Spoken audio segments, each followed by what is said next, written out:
근데 모르면 어떻게 됩니까? 본문 44절과 45절 말씀이에요. 그들도 대답하여 이르되 주여 우리가 어느 때 주께서 줄이신 것이나 목마르신 것이나 나그네 되신 것이나 헐벗으신 것이나 병드신 것이나 옥에 갇히신 것을 보고 공양하지 아니하더이까.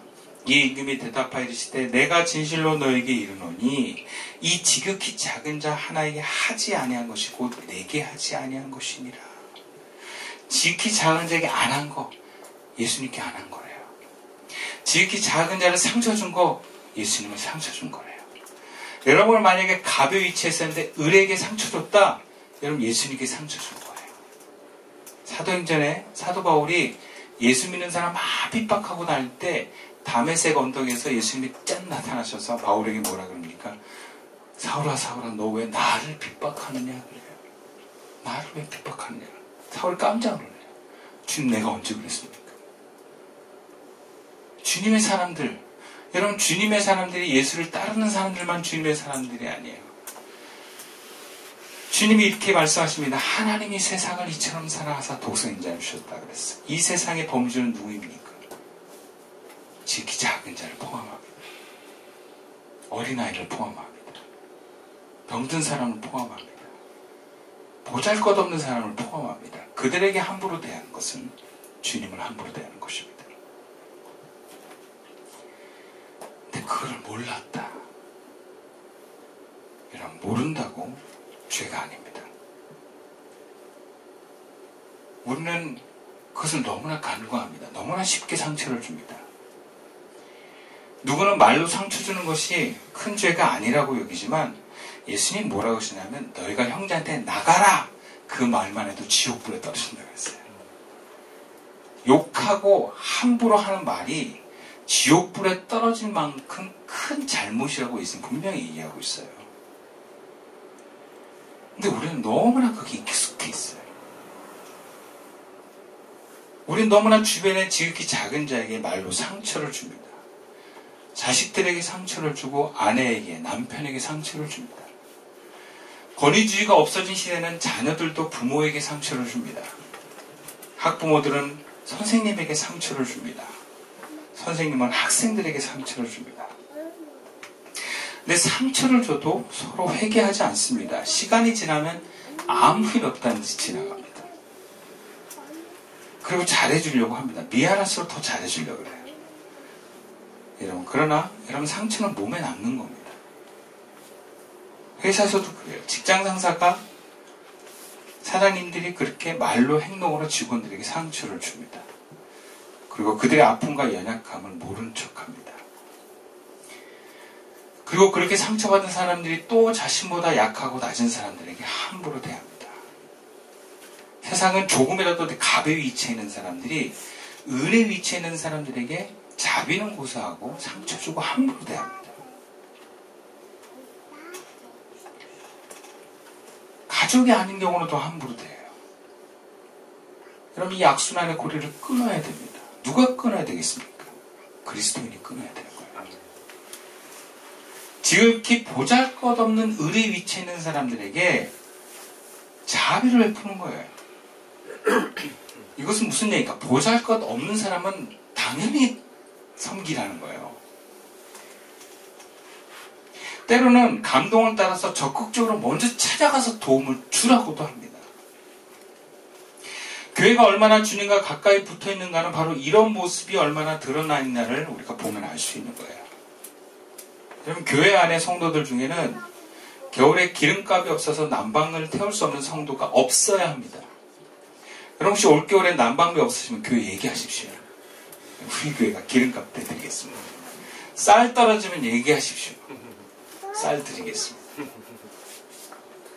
그리고 그런 성도가 있다면 교회는 부탁하기 전에 먼저 찾아가서 도와줘야 됩니다. 교회는 기득권을 가진 힘센 정부에 붙어서 혹은 그들과 붙어 싸우는 곳이 아닙니다.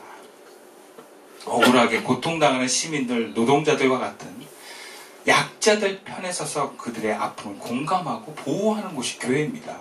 주님의 마음이에요. 도와주지 못하면 공감하고 함께 울어주기라도 해야 합니다. 그리고 교회는 교회에서 일하는 우리 교회는 그렇지 않지만 사무직원이나 사찰, 부목사님들에게 잘해줘야 돼요. 근데 우리는 이렇게 얘기합니다. 나는 예수가 아닙니다. 예수님처럼 사는 게 불가능하다라고 얘기를 해요. 그리고 나는 지극히 작은 자에게 한 것이 주님께 하는 것인 줄 몰랐다고 얘기를 합니다. 근데 오늘 본문에서 영원한 형벌에 들어가는 사람들의 고백도 그러합니다. 나는 몰랐습니다. 여러분, 모른다고 죄가 아니에요. 지극히 작은 자에게 하지 않은 것이, 지극히 작은 자에게 함부로 대한 것이 임금이신 주님께 하지 않은 것이며 함부로 대한 것임을 몰랐습니다. 그러자 주님이 이렇게 말했어요. 46절 말씀이에요. 그들은 영벌에, 의인들은 영생에 들어가리라. 모르는 사람들에게 영벌에 들어가래요. 영원한 벌, 지옥을 얘기하는 거예요.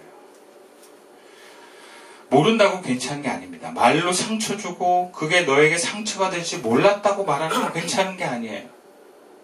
내가 당신에게 이렇게 말하는 게 당신에게 상처가 될 줄 몰랐어.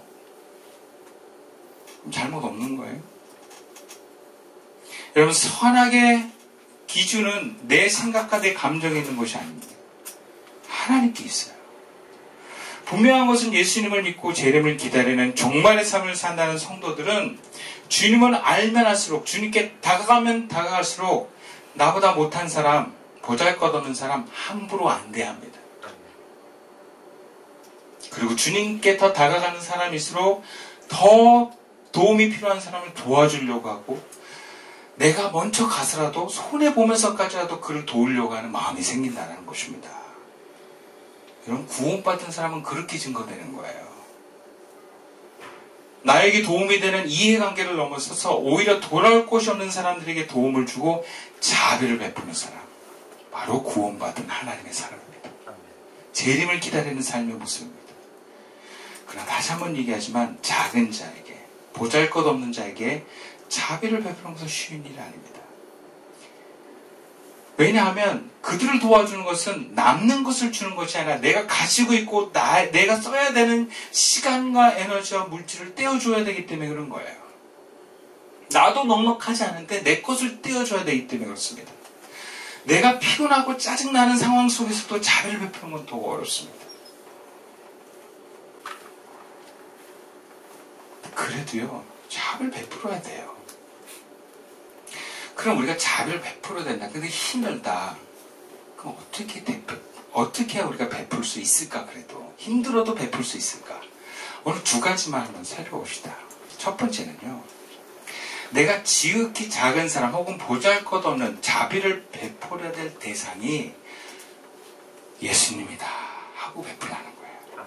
네. 내가 자비를 베풀 대상이 여전히 지극히 작은 자로만 보이면 이게 좀 마음이 넉넉하지가 않아요. 그리고 막 보상 심리가 생겨요. 내가 너한테 이렇게 했는데도 어떻게 나한테 그럴 수가 있어? 막 이런 거. 괜찮더라고요. 왜? 주님은 나에게 은혜를 많이 베푸셨거든요. 저희 아내보다 우리 자식보다 주님은 저에게 은혜를 많이 베푸셨거든요. 그래서 주님이 저에게 아무리 뭘 시켜도 저는 주님께 불만이 없는 건 주님이 저한테 너무 잘해주셨기 때문에. 그러니까 우리가 뭔가를 베풀 때, 야, 내가 너한테 베푼다, 그러니까 너 갚아, 이런 마음으로 하는 게 아닌 게, 내가 하는 게 주님한테 한다라고 생각하면 더 억울해요. 네. 지극히 작은 다도 나랑 소용이 상관이 없지만 내가 주님이다 하고 하면 상관이 있는 거예요. 왜? 주님이 그걸 아시니까.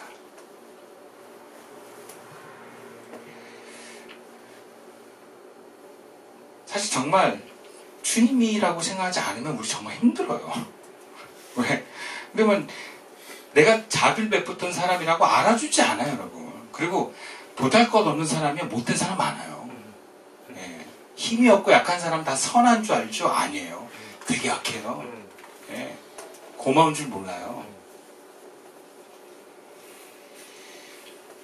지극히 작은 사람들 가운데서도 악한 마음과 이기적인 마음을 보면 정내미가 뚝 떨어집니다. 그러니까 어떻게 자비를 베풀겠어요? 주님이다 하고 해야 돼요. 그리고 주님이라고 안 보여도 주님이 그래도 사랑하신다 하고 자비를 베푸는 거예요. 그리고 내가 저들에게 자비를 베풀면 주님이 아시고 나를 기뻐하신다. 여러분 그런 믿음으로 베푸십시오. 주님 보고 하는 거예요. 부부 사이에서도요. 어떨 때는 이렇게 주고받는 느낌이 좀 들어요. 정말 나는 최선 다했는데 나한테 해준 거 하나도 없네. 그럴 때 어떻게 생각하라고요? 야, 주님 보고 한다 하고 사랑하는 거예요. 예.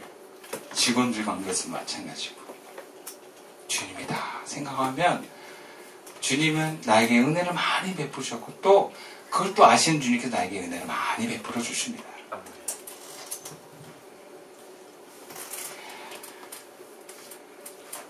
두 번째는 이렇게 지극히 작은 자에게 자비를 베푸는 것이 단지 내가 해도 되고 안 해도 되는 선행이 문제가 아니라 구원의 문제로 여기라는 거예요. 구원의 문제. 이게 무슨 말입니까? 자비의 삶을 가장 우선순위에 두라는 거예요. 본문에서 의인들은 어떻게 지극히 작은 자에게 능동적으로 적극적으로 다가가서 자비를 베풀 수 있었을까? 또 영본에 들어갈 자들은 왜 지극히 작은 자들에게 무관심하고 그냥 넘어갔을까? 삶의 우선순위가 달라서 그래요. 적어도 지극히 작은 자에게 자비를 베푸고 심지어 일부러 찾아가서 자비를 베푸는 사람은요. 그걸 가장 중요한 일을 여기는 사람들이에요. 네. 어떤 제가 아는 연예인은 자기가 연예인이지만 이것은 하나님이 어렵고 힘든 사람을 도우라고 자기에게 연예인이라는 직업을 줬다고 믿는다는 분이 있어요. 그래서 그 연예인 여러 가지 어떤 음악 작업을 통해서 벌어진 수익을 가지고 어려운 사람을 돕는 일들을 하더라고요. 근데 나에게 중요한 것, 자비를 베푸는 것보다 뭔가 나에게 더 투자하고 내가 더 완성되는 게 우선순위인 사람은요. 자비를 베풀려고 하는 걸 알아도 자꾸 나중으로 미룰 수밖에 없어요. 왜? 내가 급하니까. 내가 먼저 잘되고 내가 먼저 안정된 삶을 누려야지만 도울 수 있다고 생각을 합니다. 그래서 자비의 기회를 많이 놓쳐요. 네. 사람에게는 누구나 중요한 것이 있습니다. 자식을 중요시 여기는 사람은 자식을 위해서 시간과 에너지와 물질을 우선합니다. 자기 성장과 자기 완성이 중요한 사람은 자기 개발과 자기를 위한 투자와 꿈에 시간과 에너지를 씁니다. 자비를 베푸는 것이 우선되지 않고 중요하지 않은 사람은 보여도 도와주지 않고 심지어 찾아가서 도울 일은 전혀 없습니다. 그리고 우선순위를 위해서 사용된 시간과 에너지와 물질은요. 우리가 중요시 여기면 그걸 아깝지 않습니다. 근데 중요시 여기지 않기 때문에 아까운 거예요. 왜? 중요한 게 남아있거든요. 근데 여러분 모든 사람이 중요한 건 다를 수 있지만 공통적으로 가장 중요한 문제가 있습니다. 구원의 문제입니다. 왜냐하면 구원의 문제는 결국에는 생명의 문제입니다. 세상에서 가장 소중한 것이 생명이라 그래요. 죽느냐 사의 문제만큼 중요한 게 어디 있습니까? 우리가 구원이라고 하는 것은 영적으로 하나님과 떨어지느냐 영원하신 하나님 안에 들어가느냐 생명보다 더 중요한 영적인 죽느냐 사느냐의 문제예요.